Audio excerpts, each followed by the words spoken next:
Tomás Viana, também sou conhecido como Toys. Comecei a fazer grafite no Rio de Janeiro em 98. No começo do grafite, né, esse grafite, essa estética que a gente conhece hoje em dia, foi exatamente nesse período. Entre 96 e 98 foi quando surgiu o grafite no Rio de Janeiro. Na época era muito associado ao hip hop. A gente todo mundo que fazia grafite, né, nosso grupo, eu falo nosso grupo, a Flashback, era da Zona Sul, tinha o Acme e quem mais? Na Zona Sul só tinha a gente, o Acme e a gente. E em São Gonçalo tinha o EMA, o ECO, o Akuma, e na Zona Norte tinha o pessoal da Nação. Então eram esses grupos, e a gente se encontrava todo mundo na Lapa, que era um lugar chamado Zoeira Hip Hop, que era uma festa que tinha numa sinuca meio velha. E aí todo mundo que gostava de hip hop na época ia para lá para se encontrar e se divertir e trocar ideias, sem nenhuma pretensão. No começo o grafite era totalmente ligado a essa cultura, né, que estava chegando na época no Rio de Janeiro. Já existia em São Paulo, forte pra caramba. Os caras de São Paulo foram importantes pra caramba no começo aqui no Rio, né? O Binho, o Espeto, os Gêmeos. Eles começaram a vir mais pro Rio e conhecer a galera do grafite, e divulgar e fazer mais muros, né, maiores. A gente também, por sua vez, aprendeu muito com esse intercâmbio entre o pessoal de São Paulo. Eu acho que no começo, quando a gente fazia grafite ali ligado ao hip hop, a intenção era muito mais de fazer alguma coisa produtiva pra gente, não tinha essa ligação total com grana. Não era aquela preocupação assim, vou viver de grafite. Eu lembro que na minha família, algumas pessoas da minha família que são mais de extrema direita perguntavam: como é que você vai fazer para ganhar dinheiro? Você faz de graça na rua? E na época a própria cidade, ela não sabia o que era grafite, né? Então a gente fazia na rua, às vezes a gente passava o domingo inteiro pintando um viaduto inteiro na lagoa, não passava uma polícia para perturbar a gente. E sempre foi proibido por lei, né? Então a gente percebeu que as pessoas gostavam, que a sociedade gostava, que tinha um espaço, que a gente estava fazendo alguma coisa que não era tão ruim assim, né? Não era uma coisa benéfica para a cidade, a gente acreditava, e eu acredito nisso até hoje. Então não tinha essas pretensões de viver de arte. Na época eu estava começando o meu estudo de design, né? Eu me formei em design na faculdade da cidade, então minha intenção quando eu entrei na faculdade da cidade não era com certeza virar grafiteiro. Era fazer, senão eu ia ter estudado 6 anos, né? Ia ter encurtado o caminho. Mas a faculdade de design contribuiu muito nesse começo, exatamente porque, como eu fiz parte de um grupo que vinha da Zona Sul, um grupo de elite, né? Posso dizer assim, comparado com o resto da galera que fazia grafite na época, a gente veio com uma carga diferente, porque, assim como vocês, a gente estudou em boas escolas, conheceu boas referências, teve acesso a boa música, teve acesso a estrangeiros, a muita cultura variada que talvez os meus amigos que começaram comigo, meus companheiros de batalha na época, eles por terem vindo de comunidades e de regiões mais pobres da cidade, eles não tenham tido tanta informação, né? Na minha casa, minha mãe é artista plástica, eu sempre tive acesso a tudo.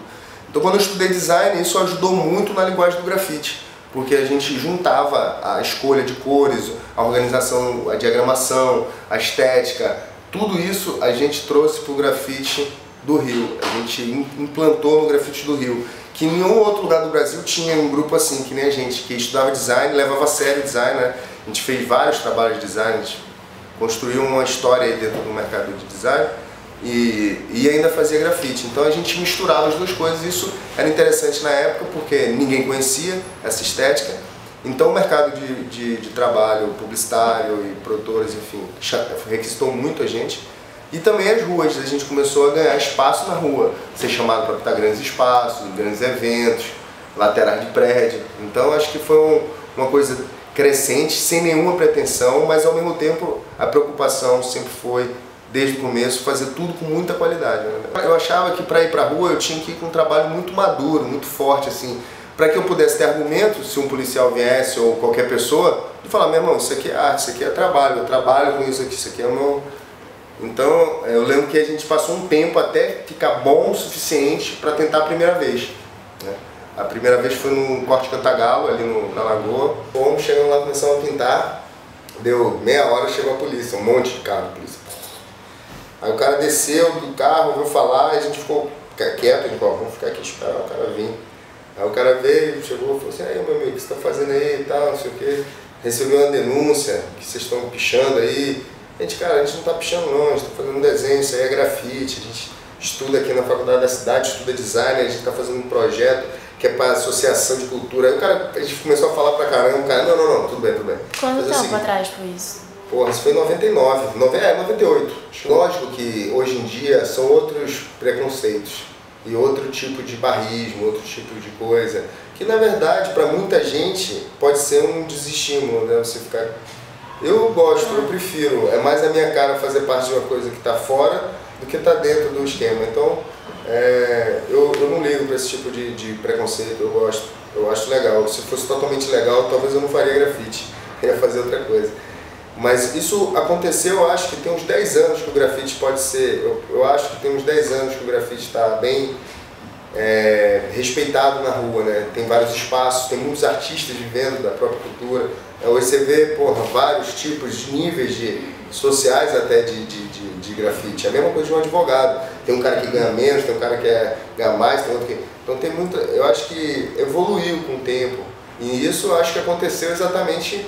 Tipo 2005, sabe, 2006, ali já, acho que 2006 já estava acontecendo um movimento muito sério assim já, de profissionalização, as marcas grandes, a Nike, Adidas, Red Bull, todas essas Nikes, ou essas marcas querendo parcerias com artistas e participar de projetos.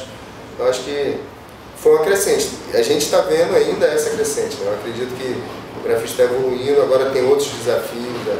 Agora o desafio maior é pintar laterais de prédio, muros grandes, coisas maiores, então eu não vejo muito essa coisa de parar, né, o grafite ficar fora de moda. Minha família sempre precisou muito do que eu trabalhasse desde cedo, eu nunca brinquei, entendeu? Pra mim fazer grafite era brincadeira, mas era sério pra caralho, como sempre foi, tudo que eu me metia. Eu estudava design, eu queria ter um melhor escritório de design, queria trabalhar com os melhores caras e naturalmente as coisas foram acontecendo. Eu sempre tive sorte também. Eu acho que não foi assim uma coisa que eu premeditei, mas eu queria alguma coisa maior do que eu imaginava, com certeza. Eu não imaginava fazer isso e nem o sucesso dos personagens, nem o sucesso do grafite, nem nada disso. Mas eu queria, por isso que eu acho que no começo eu estudei design porque era uma forma muito segura de você projetar seu futuro, né? Mas hoje em dia, quando eu monto todo o quebra-cabeça, olho para trás e vejo o momento que eu cheguei no Rio, o momento que as coisas aconteceram todas, eu vejo que no fundo estava tudo meio... era para acontecer, eu simplesmente me esforcei bastante para estar preparado com as oportunidades.